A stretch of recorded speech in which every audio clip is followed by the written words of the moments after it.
एक चीज़ जिसको लेके बड़ा प्रोपेगेंडा बनाया जा रहा है, उस पे प्रोग्राम्स किए जा रहे हैं, एक्स क्रिकेटर्स बैठ के उस पर क्रिटिसिज्म कर रहे हैं, मीडिया पे कहीं ना कहीं उस पर क्रिटिसिज्म हो रहा है।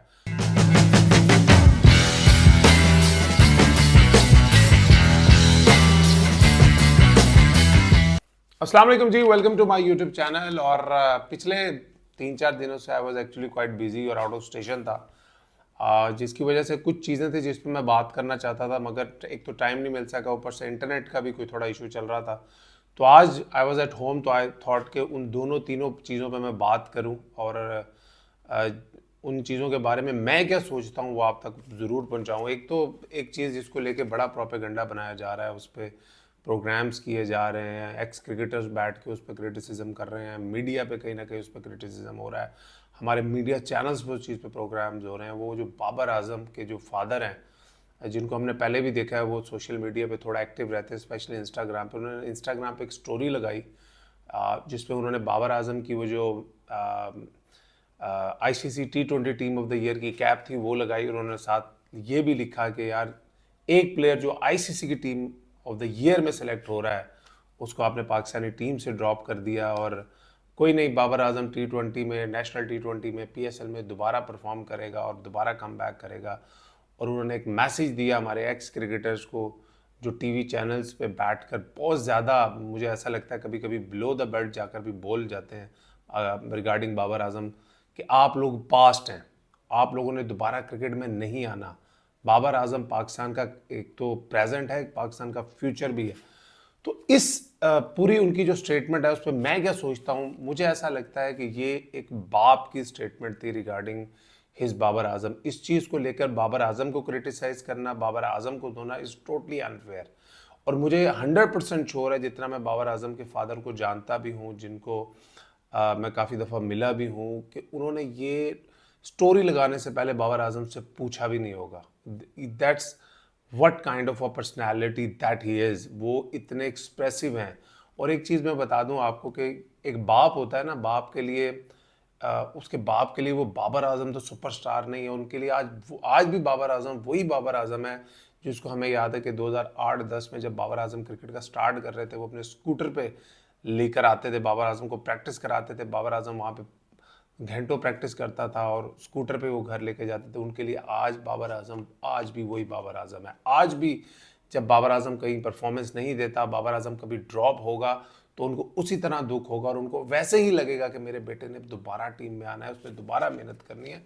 तो एक बाप की स्टेटमेंट को लेकर सोशल मीडिया पे एक्स क्रिकेटर्स का इस तरह से बोलना, मैं एक जगह कामरान नकमल का एक बयान देख रहा था, बल्कि टीवी पे वो बोल रहे थे। उन्होंने कहा जी, मैं मेरे साथ भी बड़ी जातियाँ हुई, मैं अपने बाप को भाइयों को कहता था आप इससे बाहर हो। भाई, बाप जो होता है ना, आज अगर मेरे बाप के पास सोशल मीडिया नहीं है, मेरे बाप के पास ये ट्विटर इंस्टाग्राम नहीं है, अगर होता तो मैं उसको नहीं रोक सकता अपने बाप को, जो मेरे बाप लिखना चाहता है। जब मेरा बाप एक क्रिकेट का फ़ैन है, जैसे ऑब्वियसली हर किसी के बाप ही क्रिकेट के फैंस होते हैं, तो ऑब्वियसली इतनी सपोर्ट करते हैं क्रिकेट को। तो रिगार्डिंग, लेकिन जो उन्होंने एक बात की जिससे मेरा उनसे इख्तलाफ है, जब उन्होंने एक ये ताना मारा कि आप एक्स क्रिकेटर्स हैं। ऑब्वियसली काफ़ी प्लेयर्स हैं, जैसे हमने देखा है कामरान अकमल बात कर रहे हैं, अहमद शहजाद बात कर रहे हैं, मोहम्मद आमिर बात कर रहे हैं इस पर बहुत ज़्यादा कि ये नहीं करना चाहिए था। ये चीज़ उनको नहीं कहनी चाहिए थी। मेरे नज़दीक जो पाकिस्तान की तरफ से 10 मैच खेला है, 50 खेला है, 100 खेला है, ही इज़ इक्वली रिस्पेक्टेड। मगर ये बात मैं पहले भी अपने चैनल्स के थ्रू बहुत दफ़ा कह चुका हूँ कि भाई, एक बाबर आजम के पीछे आप लोग सब मिलकर बैठ गए हो, उसी पे प्रोग्राम्स करते रहते हो, उसी पे क्रिटिसिज्म कर सकते हो। उस वक्त से डरो जब उसने दोबारा रिस्पॉन्ड किया। आप चैनल्स उठा के देख लें यार, हर चैनल पे बाबर आजम फलूक है, बाबर आजम सोशल मीडिया का बनाया गया सुपरस्टार है, कि भाई हर बैटिंग का रिकॉर्ड उसके बाद से मैं जानता हूं कि वो उस तरह की लेगेसी अभी नहीं छोड़ पाया अभी तक। उसके बाद बड़े साल हैं क्रिकेट खेलने के, एंड आई एम श्योर अगर उसने मेहनत की तो उसकी पीक भी अभी आएगी। तो लेकिन इस चीज़ को उससे बाबर आजम से जोड़ना बिल्कुल गलत है। ये एक प्योर अपने फादर का, उसके फादर का अपने बेटे के लिए उनके दिल से एक मैसेज था, और एक उनको एक दर्द था अपने बेटे के ड्रॉप होने का। तो इस पर कोई प्रोपेगेंडा ना बनाया जाए, उस पर उसको लेकर बाबर आजम पे क्रिटिसिज्म ना किया जाए। दूसरी स्टेटमेंट, एक हमारे बड़े respected one of my favourite cricketers भी रहे हैं बड़े अरसे, तो मोहम्मद हफीज़ ने एक स्टेटमेंट दी, उसमें शुएब मलिक भी बैठे हुए थे, शुएब अख्तर भी बैठे हुए थे, और ये दोनों 90s की ही प्रोडक्ट्स है। और वहाँ बैठ के उन्होंने कहा जी जो 90s के सुपरस्टार थे, मेगा सुपरस्टार थे, पहले उन्होंने एक लाइन इस चीज़ को कवर करने के लिए बोली, मैं भी उन लोगों का बड़ा फ़ैन रहा हूँ, लेकिन वो पाकिस्तान के क्रिकेट को इंस्पायर नहीं कर सके, वो पाकिस्तान के क्रिकेट में कोई लेगेसी नहीं छोड़ सके। अच्छा, इस स्टेटमेंट से ना मैं एक 70% 70% मैं डिसएग्री करता हूँ, और 30% कहीं ना कहीं मैं एग्री भी करता हूँ। उसको मैं डिफाइन करता हूँ कैसे। एग्री में इस तरह कर डिसएग्री में इस तरह करता हूँ, अगर मोहम्मद हफीज को लगता है कि 90s के सुपरस्टार अगर पाकिस्तान की क्रिकेट को इंस्पायर नहीं कर सके, तो इट्स एब्सोल्युटली बुलशिट, ये बिल्कुल गलत है। हम लोगों ने, हमारी तरह के लाखों करोड़ों लोगों ने जो क्रिकेट खेलनी शुरू की थी, वो वसीम अकरम को देख के शुरू की थी, वो वकार यूनुस को, सईद अनवर को, इंजमामुल हक को, मोहम्मद यूसुफ को, इन लोगों को देख के हमने क्रिकेट शुरू की थी। आप करंट पाकिस्तानी लॉट में या 2000 वाली लॉट में, जब मैं भी खेला हूँ 2013 में पाकिस्तान क्रिकेट में, जब मोहम्मद हफीज़ खेला करते थे, शुएब मलिक खेला करते थे, शाहिद अफरीदी खेला करते थे, और भी एक मेगा सुपरस्टार था जब भी हम all over the world travel करते थे, वो था शाहिद अफरीदी। एक शाहिद अफरीदी, चाहे वो 0 स्कोर करते थे, वो 10 स्कोर करते थे, वो 3 विकेटें लेते थे, 1 विकेट लेते थे, कुट खाते थे, मगर वो इस तरह के क्रिकेटर थे कि वो पूरी जनरेशन को इंस्पायर करते थे क्रिकेट खेलने में। और हमने अपने बचपन में, जब हम छोटे थे, जब ये ईदें आया करती थी रमज़ान के बाद, हम लोग उस वक्त तो ये इस तरह की वीडियोस, यूट्यूब, इंटरनेट इतना सस्ता नहीं होता था, अवेलेबिलिटी नहीं होती थी, उस तरह के फ़ोन्स नहीं होते थे कि प्लेयरों की जाके वीडियोस देख लें। जैसे तो आजकल तो सोशल मीडिया पे सब कुछ अवेलेबल होता है। हम लोग इन लोगों के ईद कार्ड की तस्वीरें लेते होते थे, वसीम अकरम की, सईद अनवर की, जमामुल हक की, वकार यूनुस की, इन लोगों की तस्वीरें लेके एक दूसरों को, दोस्तों को बर्थडे ईद पे, ईद मिलन, ईद गिफ्ट दिया करते थे। तो इस तरह की इंस्पिरेशन ये लोग पाकिस्तान के क्रिकेट को देते थे। इस तरह से ये लोगों, पाकिस्तान की जनरेशन को क्रिकेट को खेलने पे इंस्पायर करते थे। और जो 30% में डिसएग्री करता हूँ, एग्री करता हूँ मोहम्मद हफीज़ की स्टेटमेंट से, वो ये है कि ये 90s के जो हमारे मेगा सुपरस्टार्स हैं, उससे पहले की क्रिकेट ऑब्वियसली मैंने देखी नहीं है, लेकिन जो 90s के एंड की और 2000 की शुरू की जो क्रिकेट की मुझे थोड़ी होश है, उसमें अगर मैं देखता हूं तो ये इन बहुत ज़्यादा मेगा सुपरस्टार थे। आज के ज़माने में अगर आप चले जाएं तो एक बाबर आजम एक क्राउड पुलर है। बाबर आजम की एक इस तरह की फॉलोइंग है कि जिसको आप मेगा सुपरस्टार बोल सकते हैं।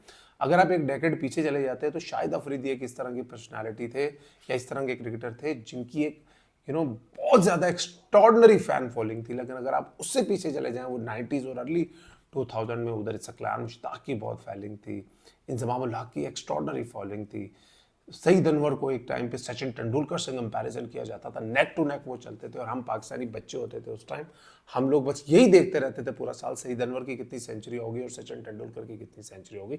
हमारी क्रिकेट उस लेवल पे उस टाइम थी। फिर इंजमामुल हक, शोएब अख्तर, वसीम अकरम, वकार यूनुस, ये उस तरह के क्रिकेटर्स थे जिन्होंने जनरेशन को इंस्पायर किया। उस टाइम पे मुझे याद है जब हम छोटे होते थे, हमने नेट्स पे कितना देखते थे, एक बच्चा आया नया स्कूल से, फास्ट बॉलिंग करना चाहता है, वो वकार यूनुस के बॉलिंग एक्शन से बॉलिंग करता था। कोई लेफ्ट हैंड आ जाता था, वो वसीम अकरम के बॉलिंग एक्शन से बॉलिंग करता था। कोई सकलैन मुश्ताक का दूसरा देख के आ जाता था, वो सारा सारा दिन दूसरे की प्रैक्टिस करता रहता था। इंजमामुल हक को कॉपी करने वाले कितना के प्लेयर थे। ये होती है इंस्पिरेशन।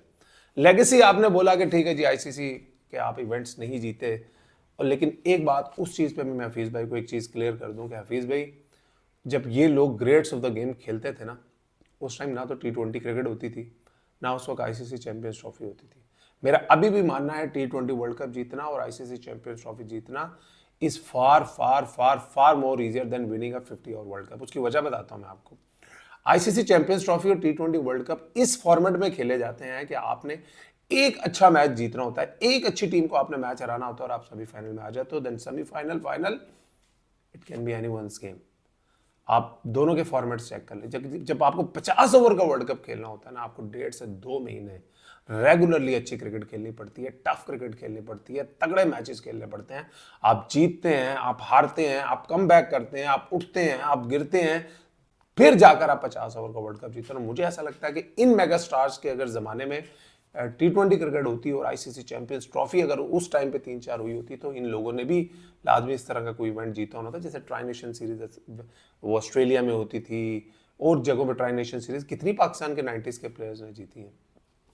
लेकिन जो एग्री हफीज भाई की उससे कर रहा हूँ कि लेगेसी नहीं छोड़ पाए, जो अगर हमारे ये मेगा सुपरस्टार्स को मैं देखता हूँ ना, जब जब मैं अपना ग्रास रूट लेवल देखता हूँ, जब मैं देखता हूँ कि यार नीचे कितनी खराबी है, जिसके बारे में मैं बहुत दफ़ा आवाज़ उठा चुका हूँ कि पाकिस्तान का जो 70 to 75% टैलेंट है वो तो निकल ही नहीं पाता, वो तो नीचे से ऊपर ही नहीं आ पाता।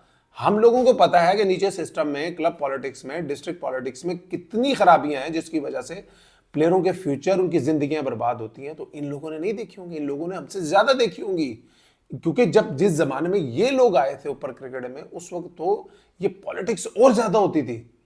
इन लोगों में से आज तक किसी ने टीवी पे इस चीज पे प्रोग्राम नहीं किया, आज तक कोई अंडर-19 का कोच नहीं बना, आज तक किसी हमारे मेगा सुपरस्टार ने, चाहे वो इंजमाम उल हक हो, वसीम अकरम हो, वकार यूनुस हो, इन लोगों ने, सकलान मुश्ताक हो, सईद अनवर तो चले क्रिकेट से अलग हो गए, किसी ने नहीं कहा कि यार मैं अंडर-17 में जाके कोचिंग करूंगा, मैं जाके ग्रास रूट लेवल पे मेहनत करूंगा, मैं जाके बच्चों को तैयार करूंगा। किसी ने नहीं कहा कि मैं जाके कोई मैनेजमेंट जॉब लूंगा, ये जो हमारे सिस्टम में खराबियां हैं मैं इसको ठीक करूंगा। लेकिन नहीं, क्योंकि ये अपने टाइम के मेगा सुपरस्टार थे, इन लोगों को बस कमेंट्री चाहिए, इन लोगों को पाकिस्तानी टीम की कोचिंग चाहिए। तो वहां पे जहां पे ये एक लेगेसी, क्योंकि जितने फैन फॉलोइंग ये 90s के प्लेयर्स की थी ना, आई एम नॉट श्योर मेरी जिंदगी में जो कोई इस तरह bunch of cricketers Pakistan team का बनेगा, किसकी इतनी फॉलोइंग बने, मुझे नहीं लगता। क्योंकि उस टाइम पे सिर्फ क्रिकेट ही एक चीज़ होती थी। आज सोशल मीडिया है, बच्चे गेमिंग्स में लगे हुए हैं, मोबाइलों पे लगे हुए हैं, गेम्स खेल रहे हैं, और बड़ी चीज़ें बच्चों के पास ऑप्शन है, आगे आ गई हैं। फीफा खेल रहे हैं, सब क्रिकेट, ये सब कोई टीवी पे बैठ के रिमोट्स के साथ वो खेल लेते हैं। वो इंस्पिरेशन नहीं है जो पहले होती थी। तो ये शिकायत मुझे 90s के सुपरस्टार से ज़रूर है कि उन लोगों ने हमारे ग्रास रूट लेवल पे, हमारे निचले लेवल पे जो खराबियां थी उनको ठीक करने के लिए कभी आवाज़ नहीं उठाई। और अभी हम लोग पाकिस्तान की T20 क्रिकेट को के प्रैक्टिस सेशंस के जो विजुअल्स आ रहे हैं, जो मैंने देखे हैं, मैं बड़ा खुश हुआ।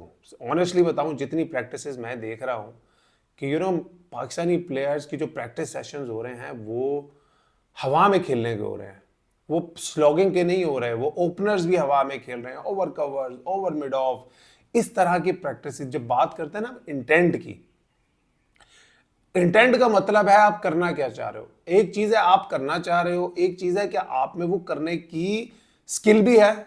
इस पे मुझे डाउट है कि शायद पाकिस्तान के बैट्समैनों में वो स्किल नहीं है, वो रेडी प्रोडक्ट वाली स्किल नहीं है इंटरनेशनल की, मॉडर्न डे क्रिकेट की, जो हम डिमांड करते हैं, जिसकी वजह से हम बाबर आजम, रिजवान, इस तरह के प्लेयर्स पे T20 पे इतना साल चलाते रहे कि चलो यार ये हम लोगों को थोड़ी स्टेबिलिटी दे देते हैं। लेकिन अगर आप ये कहना कि इन लोगों में एबिलिटी नहीं है, ये कहना कि पाकिस्तान में टैलेंट नहीं है, ये कहना कि रॉ स्किल भी नहीं है, ये एब्सोल्युटली बुलशिट है। मैंने कितने हमारे इन्हीं 90s के सुपरस्टार्स को टीवी पे, जो आजकल चैनल्स पे बैठे हुए हैं, जब भी पाकिस्तान टीम हारती है, हर वर्ल्ड कप में एक ही बयान होता है इन प्लेयरों का, वो कहते हैं जी पाकिस्तान में बस यही है जो है।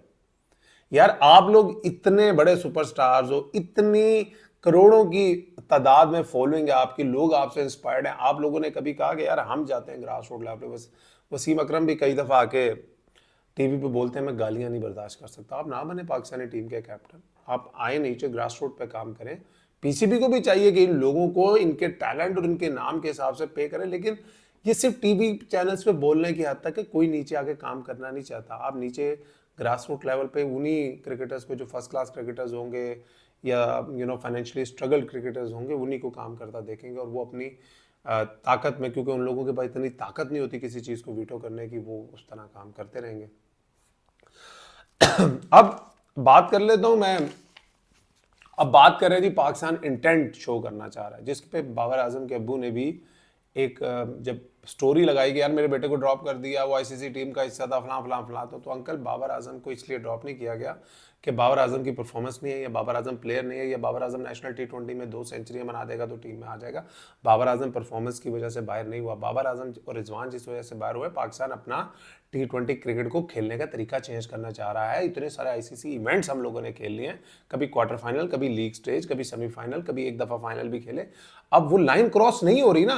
अब कई यहाँ पे आके आर्गुमेंट देते हैं यार उनके टाइम पे हम सेमीफाइनल तो खेल रहे थे। ओ भाई, आप सेमीफाइनल खेल लो, आप लीग स्टेज में जाओ, कोई फायदा नहीं है जब तक आप जीतोगे नहीं। इंडिया भी हर टूर्नामेंट का सेमीफाइनल खेलती थी जब विराट कोहली कैप्टन थे, और वो हमारी तरह सेमीफाइनल नहीं खेलते थे, वो डोमिनेट करते थे लीग स्टेज को, और एक मैच आके सेमीफाइनल में हारते थे। हम तो कभी जिम्बाब्वे से आ रहे, कभी अमेरिका से आ रहे, कभी दोनों से कोई मैच जीतते थे, सेमीफाइनल में आते थे, एक अच्छा मैच खेल के फाइनल में भी चले जाते थे। इंडिया डोमिनेट करके आता था और सेमीफाइनल फाइनल में आता था, लेकिन उन्होंने कहा यार देयर इज समथिंग रॉन्ग, जिसकी वजह से हम वो फाइनल लाइन क्रॉस नहीं कर पा रहे। उन्होंने रोहित शर्मा को कैप्टन बनाया।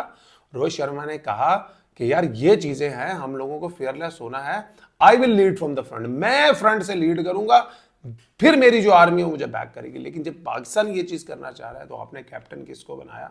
सलमान अली आगा को। इस चीज से मेरा इख्तलाफ है कि आपने Salman Ali Agha, absolutely nothing against him, wonderful cricketer, wonderful one day cricketer, test cricketer, probably one of the rare Pakistan cricketer जिसका कोई हिटर ही नहीं है, ना मीडिया में, ना फैंस में, ना सोशल मीडिया पे लोग उसको पसंद करते हैं। आप उसको पसंद करते हैं, उसकी तारीफें करते हैं, आपने उसको कैप्टन बना के सारी तोपों का रुख उसकी तरफ कर दिया। अगर वो यहाँ पे नाकाम होगा ना, ये उसकी वनडे क्रिकेट और उसकी टेस्ट क्रिकेट भी इफेक्ट होगी जब वो प्रेशर लेगा, क्योंकि आगा सलमान ने अभी तक सोशल मीडिया का हेट, सोशल मीडिया की क्रिटिसिज्म, चैनल्स का क्रिटिसिज्म, एक्स क्रिकेटर्स का क्रिटिसिज्म नहीं लिया। और अगर कोई कहता है जी कोई फर्क नहीं पड़ता, बाबर आजम भी कभी कहते होते थे फर्क नहीं पड़ता, फर्क पड़ता है जब आप अपने बारे में इस तरह की बातें सुनते हो, इस तरह का चीज़ें सुनते हो, परफॉर्मेंस नहीं होती, उसका फर्क पड़ता है। और वो फर्क बाबर आजम के फेस से जब वो क्रिकेट खेल रहे होते हैं साफ नजर आता है। तो यहाँ पे अगर यार आप आगा सलमान ने आज तक अपने आप को डोमेस्टिक क्रिकेट में एज अ T20 क्रिकेटर नहीं बनवा सके, PSL में नहीं बनवा सके, इंटरनेशनली जितना खेले उनकी कोई परफॉर्मेंस नहीं है। अब आप साइम को कैप्टन अनाउंस कर देते कि यार साइम, और साउथ अफ्रीका ने नहीं किया था। और मैं बाबर आजम के फादर को एक मैसेज देना चाहता हूँ, अंकल, जो रूट अपनी पीक पे था ना, फैक्ट 4 पे, उसको वनडे से भी ड्रॉप किया गया था, T20 क्रिकेट से भी ड्रॉप किया गया था। स्मिथ को भी T20 क्रिकेट से भी, वनडे क्रिकेट से भी ड्रॉप किया गया था, जब दोनों टीमें अपना क्रिकेट खेलने का तरीका चेंज करना चाह रही थी। जब उस तरह की चीजें नहीं हो पाती जो आप करना चाहते हो, तो senior players are always there to make a comeback. दोनों वापस आ गए, किसी ने कोई स्टोरी नहीं लगाई, किसी के फादर ने कोई स्टोरी नहीं लगाई, किसी ने कोई गुस्से का इजहार नहीं किया, किसी ने ये नहीं कहा यही जो रूट T20 टीम से नहीं खेलते ना, बहुत सालों से नहीं खेलते, आप कभी जाके उनकी जो नेटवर्क T20 होती है इंग्लैंड की, उसमें जाके उनकी बैटिंग देखें, वो किस तरह की बैटिंग करते हैं। वो तो नहीं स्टेटमेंट देते कि जी मैंने नेटवर्क T20 में इतनी परफॉर्मेंस की है, मेरा नाम नहीं आया।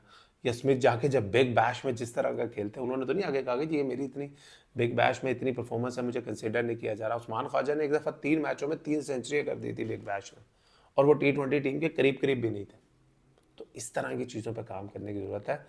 और बस हम अपनी पाकिस्तान क्रिकेट की बेहतरी चाहते हैं, और जो हमें लगता है पाकिस्तान क्रिकेट में बेहतर होना चाहिए उसके बारे में बात करते हैं। अपना ख्याल रखिए, इंशाल्लाह जल्द नए व्लॉग में आप लोगों से मुलाकात होगी।